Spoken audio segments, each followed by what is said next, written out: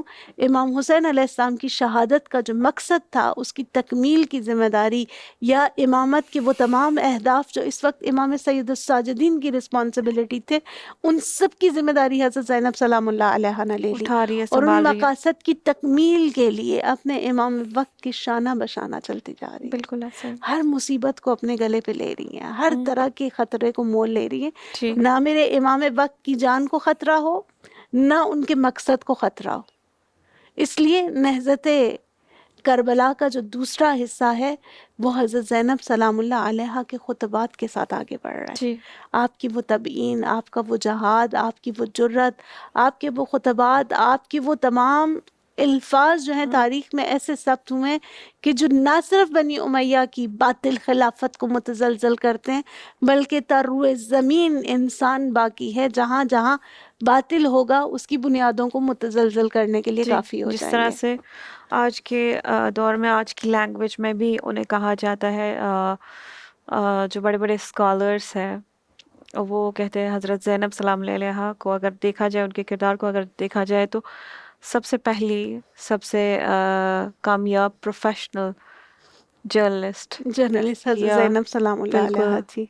جس طرح سے فارسی میں خبر نگار کہتے ہیں اسی جرنلسٹ کو، تو سب سے بہترین کورسپونڈنٹ، سب سے بہترین جرنلسٹ جو تاریخ میں رہی ہے وہ حضرت زینب سلام اللہ علیہا. یقیناً کیونکہ وہ دور تھا کہ جب آپ صحرا میں کوئی جنایت، کوئی اس طرح کا ظلم انجام دے رہے ہیں، وہ کانوں کان کسی تک پہنچنا بھی بہت سخت تھا. لیکن حضرت زینب سلام اللہ علیہا اس قدر اپنا کردار بخوبی نبھاتی ہیں کہ آج تک لوگ جب کربلا کا نام سنتے ہیں، اور کس قدر ایک اس کربلا کو زندہ رکھا کہ مومنین اس کو جانتے ہیں اور اسے محسوس کرتے ہیں. بالکل. اور ہم یہ دیکھتے ہیں کہ حضرت زینب سلام اللہ علیہا نے نہ صرف امام وقت کو کی زندگی کی حفاظت کر رہی ہیں بلکہ ان کے پیغام کو آگے پہنچا رہی ہے. جیسے آپ خود کہہ رہی ہیں ایز اے جرنلسٹ، کامیاب ترین جرنلسٹ جن کا جو ہے ورک صدیوں تک، آج بھی صدیاں گزرنے کے باوجود ویسے ہی زندہ ہے. بالکل. اور بنا ٹھیک ہے. کسی اس کے، جب ہم آج کے دور کی بات کریں، کیونکہ ہم خود میڈیا لائن میں ہے تو ہمارے کچھ بہانے ہوتے ہیں کبھی کبھار کچھ کاموں کو لے کے. وہ ہے یہ ہے کہ ہمارے پاس اکوپمنٹس نہیں ہے، ہمارے پاس پراپر تجزیہات نہیں ہے. لیکن یہاں پہ ہم دیکھتے ہیں لیڈی زینب سلام اللہ علیہا اس صحرا میں اس وقت کس طرح وہ پیغام کو زندہ رکھتی ہے، اور صدیوں بالکل. تک کے لیے اس پیغام کو زندہ رکھا. ہم دیکھیں، ہم کوئی کلپ بنا لیں، ہم کوئی کام کر لیں، آج کل وہ تھوڑا سا وائرل ہو کے ہمارا سکسیس وہی وائرل ہونا ہوتا ہے، کسی حد تک وائرل ہوتا ہے اور پھر ختم. بالکل. اور ہم یہ دیکھتے ہیں کہ حضرت زینب سلام اللہ علیہا کا خطاب، آپ کا کلام، آپ کا پیغام اسی لیے جاویدانہ تھا کیونکہ یہ ہدف الہی رکھتا تھا، رنگ الہی رکھتا تھا، رنگ تسلیم و رضا رکھتا تھا، رنگ اطاعت امر امام رکھتا تھا. کیا اور بات اس ہے. کے بعد ہم یہ دیکھتے ہیں حضرت زینب سلام اللہ علیہا کی جو سب سے بڑی کوالٹی جو ہمیں اس ٹائم میں اسارت میں دیکھنے کو ملتی ہے، جو شاید اس سے پہلے عیاں نہیں تھی، وہ تھی کرائسس مینجمنٹ. بالکل. کس طرح حضرت زینب سلام اللہ علیہا نے ایک ہی دن میں بھائی شہید، بچے شہید، بھتیجے شہید، کاروان جو ہے پورا قافلے کے اوپر حملہ ہو چکا ہے، سب خواتین بچے اسارت میں ہیں، مال و متاع نہیں ہے، وطن سے دور ہیں، قبیلے سے دور ہے، اور ایسی حالت میں بی بی کو ان مظلوموں کا، ان اسیروں کا جو قافلہ ہے اس کو مینیج بھی کرنا ہے. ساری مینجمنٹ آپ کی، کہیں کوئی بچہ کھو نہ جائے، کہیں کسی مستور کے اوپر نعوذ باللہ کوئی ایسا ظلم و ستم نہ کیا جائے، کہیں امام وقت کی جان پہ خطرہ نہ آ جائے، کہیں پر جو ہے نہضت ابا عبداللہ الحسین جو ہے اس میں کہیں کوئی کمی نہ رہ جائے، ہر چیز کو. اور بہت ہی بصیرت اور دقت کے ساتھ حضرت زینب ہر مرحلے کو گزر رہی ہیں، ہر مرحلے کو سٹیپ بائی طے سٹیپ کری ہیں. کنٹرول کر رہی ہیں، اس طرح سے کنٹرول کر رہی ہیں. دشمن سے بھی خطاب کریں، کون سا دشمن؟ جو آپ کے بھائی کا قاتل ہے، جو آپ کے بچوں کا قاتل اور جو اتنی آپ کے جنایت ساتھ ہے. کے بعد آپ سے کہتا ہے کہ دیکھا کس طرح سے خدا نے تمہارے ساتھ کیا کر دیا. بالکل اور یہاں بی بی زینب سلام اللہ علیہا کا وہ تاریخی جملہ ہمیشہ میرے دل و دماغ میں، میرے کانوں میں وہ آواز، یہ کلمات گونجتے رہتے ہیں، ما اسٹرائک رأیت کرتی. الا جمیلا. بالکل یعنی ایک وہ مستور جو اوج غم میں ہے، جو اوج ستم میں ہے، جو اسارت میں یعنی ہے، اس کے اوپر کچھ ہو نہیں سکتا تھا ہو ہی نہیں مصیبت. سکتا. یعنی آپ جو ہے ابن زیاد کو یا جس بھی حاکم کو، اس کو کیا کہتے ہیں، رسوا لٹرلی کرتی اس کو ہیں. رسوا وہ کرنے کا رسوا بہترین جملہ یہ کہ تم خدا کے اوپر اپنے گناہوں کے جو ہے تقصیر خدا کی گردن پہ نعوذ باللہ ڈال رہے ہو.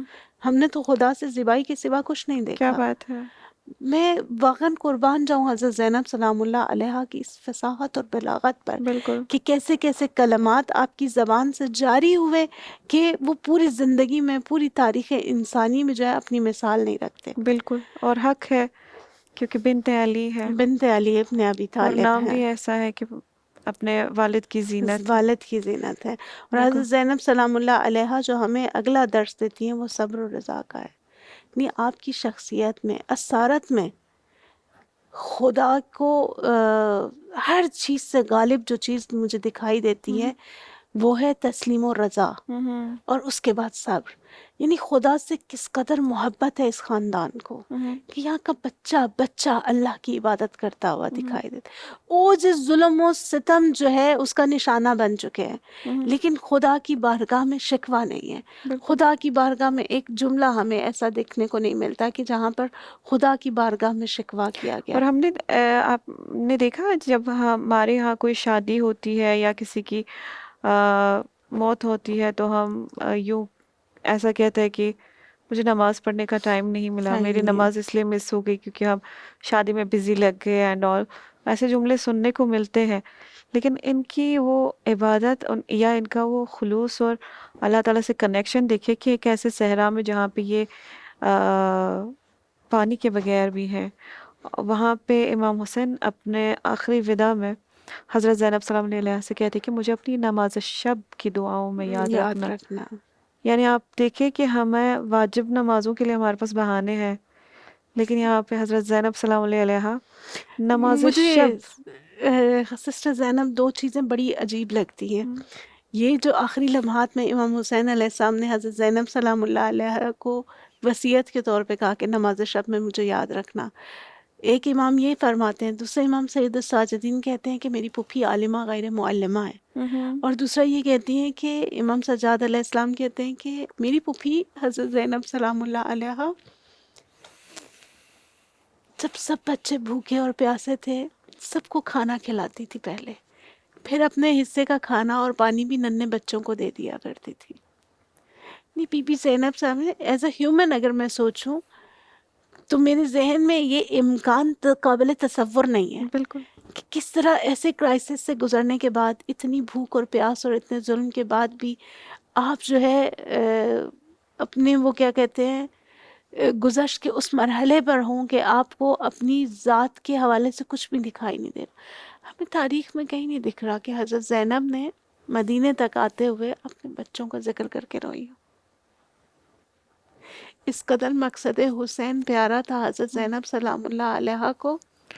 اور ہم سب بھائی کی مائیں شہادت، ہیں. ہم سب مائیں ہیں. یعنی میرے لیے یہ بات، میں خدا ہماری معرفت میں اضافہ کرے اور ہمیں جو ہے محبت زینب سلام اللہ علیہ کے ساتھ ساتھ وہ ظرفیت، وہ معرفت، وہ بصیرت عطا کرے کہ ہم اس بی بی کو درک کر سکیں. بالکل. اور ان کے راستے پر چل سکے، اور ہمارے اندر بھی انشاءاللہ۔ پروردگار عالم وہی معرفت اور بصیرت عطا کرے کہ جس کے ذریعے ہم اپنے امام وقت کی جو ہے نصرت کر سکیں، ہم اپنے امام وقت کی خدمت کر سکیں۔ بالکل میرے لیے بہت بڑا لمحہ فکریہ ہے کہ وہ تمام مستورات کس طرح سے ہم خود اپنے امام وقت کی جو ہے نصرت کے لیے ادعا کر سکتے ہیں، دعویٰ کر سکتے ہیں کہ جب ہم ایک چادر کو نہیں سنبھال سکتے، جب ہم اپنے واجبات کو سنبھال نہیں سکتے، ہم امام وقت کی خدمت کیسے کریں گے؟ جب ہم چھوٹی چھوٹی مصیبتوں پہ چھوٹی شکایتیں چھوٹی کرتے ہیں۔ مصیبتوں پہ شکایت کرتے ہیں۔ بالکل 11 محرم کی بات ہوتی ہے تو میں آپ سے جاننا چاہوں گی، یوں تو کربلا میں ہر وہ منظر بہت دردناک تھا، لیکن 11 محرم کی سب سے بڑی مصیبت کیا تھی؟ میری نظر میں کربلا میں جو سب سے بڑا 11 محرم کو جو عجیب منظر تھا وہ یہ تھا کہ جب عمر ابن سعد نے حکم دیا کہ جتنے ہمارے سپاہی ہیں ان کو دفن کر دو، اور امام حسین کے جسد مبارک اور آپ کے تمام اجساد مبارک کو کہا گیا سر قلم کرنے کے بعد ان سب کے اوپر گھوڑے دوڑائے گئے، ان سب کے اوپر گھوڑوں سے اور اونٹوں کے سموں سے ان اجساد کو پامال کیا گیا۔ جسم کا کوئی حصہ تو سالم نہیں تھا، مجھے نہیں معلوم، عرب کے گھوڑے آپ جانتے ہیں کہ بہت تنومند اور بڑے اور بھاری بھرکم ہوتے ہیں، ان گھوڑوں کو ان اجساد پر دوڑایا گیا۔ سسٹر زینب مجھے صرف یہ بتائیے، میرا باپ دیکھ رہی ہوں گی، بی بی سکینہ دیکھ رہی ہوں گی، بی بی زینب، ام کلثوم، ام فرما، تمام بیبیاں اپنے اپنے بچوں کی لاشوں کو دیکھ رہی ہیں اور ان کے اوپر دوڑتے ہوئے گھوڑوں کا مشاہدہ کر رہی ہیں، وہ کیسا منظر ہوگا؟ اب یہ درد صرف یہیں پہ ختم نہیں ہوتا، ہم یہ دیکھتے ہیں کہ 11 محرم کو عمر ابن سعد نے حکم دیا کہ جب ہم کوفہ کی طرف چلے ان تمام اسیروں کو لے کے مقتل شہداء سے گزرو۔ اب مقتل شہداء سے گزارنے کا اس ملعون کا مقصد کیا ہو سکتا ہے؟ وہ ان بیویوں کے نالے اور شعون کو دیکھنا چاہ رہا ہے، وہ ان بچوں کو اپنے باپ کی، اپنے بھائیوں کی لاشوں پہ تڑپتا ہوا دیکھنا چاہ رہا ہے، وہ چاہتا ہے کہ وہ اہل حرم کو کمزور اور ضعیف دیکھیں، اور وہ اس مقتل سے جب بیویوں کو اور ان اسیر بچوں کو لے کے گزرتا ہے، کہتے ہیں یہ محملوں پہ، بنا کجاوے کے محملوں پہ سوار بیبیاں جب مقتل شہداء کے پاس سے گزرتی ہیں تو تمام بیبیاں خود کو سواری سے زمین پہ گرا دیتی ہیں، ہر بیبی اپنے مظلوم، مقتول اور شہید کی لاش پر جاتی ہے اور ان سے جو ہے وداع کر رہی ہیں۔ یہاں بی بی زینب سلام اللہ علیہا کے تاریخ میں کلمات ہیں، کیا تو میرا ماں جایا ہے جس کے تن پہ لباس نہیں، جس کی انگلی بھی کٹ چکی ہے، جس کی رگائی گردن جو ہے جدا کر چکی ہے، ٹکڑے کاٹ دیے گئے، جس کے بدن کا کوئی حصہ صحیح اور سالم نہیں ہے۔ نہ صرف اس، یعنی یہ کٹھن ترین لہجہ تھا کہ جس سے جو ہے عبور کرنا تھا آل محمد کو، لیکن وہ چیز جو اس لمحے میں بھی درس رکھتی ہے میری نظر میں، مقتل حسین پڑھنے کا مقصد یہ ہے کہ ہم اس سے درس لے سکیں بالکل کہ ان لمحات میں بھی ہم نے کیا چھپا بیویوں ہے؟ سے کہیں بھی کوئی ایسا لمحہ، کوئی ایسا جملہ نہیں دیکھا جہاں پہ ذلت پذیری ہو، بالکل اور اللہ عزت کا درس تھا۔ بالکل اور اللہ تعالیٰ قرآن کریم میں بھی اس بات کا ذکر کرتے ہیں، سورہ فجر کی آیات میں سورہ فجر کی آیات میں اللہ تعالیٰ کہتے ہیں کہ جب میں آپ کو کچھ عطا کرتا ہوں تو آپ کہتے ہیں کہ میرے رب نے مجھ پہ کرم کیا ہے، مجھے آنر کیا ہے، جبکہ تم ابتلا میں ہو، اور اسی طرح سے جب میں آپ سے کچھ چھین لیتا ہوں تو آپ کہتے ہو کہ مجھے میری اہانت ہو گئی ہے، میرے رب نے مجھے ہیوملیٹ کیا ہے۔ لیکن یہاں پہ کربلا کے اس حد تک مصیبتیں مجھے نہیں لگ رہا کہ تاریخ میں کسی نے دیکھی ہیں جو مصیبتیں انہوں نے دیکھی تھی، اور اس کے بعد آپ دیکھیں کہ اسی حضرت زینب سلام اللہ علیہا کا جملہ کہ ہماری یہ قربانی قبول کر لیں. بالکل، یعنی یہ بھی ہمارے لیے درس کہ اتنی بڑی ٹریجڈی میں آپ یہ نہیں کہہ رہے کہ ہماری اہانت ہو گئی، ہمیں ہیوملیٹ کیا گیا، اور پھر جا کے دربار میں کہنا کہ ما رأیت ہمارا تو الا اللہ جمیلا. جمیلا. جی، بہت بہت شکریہ آپ کا پروگرام میں آنے کے لیے، اپنا وقت نکالنے کے لیے، اور اتنی خوبصورت گفتگو اور تحلیل کے لیے. اللہ تعالیٰ ہمیں توفیق عطا فرمائے کہ ان تمام باتوں کو عملی جامہ پہنائے. آپ کا بھی بہت بہت شکریہ ہمارا ساتھ دینے کے لیے. اگلے ایپیسوڈ تک مجھ میری پوری ٹیم کے ساتھ دیجیے اجازت. خدا حافظ.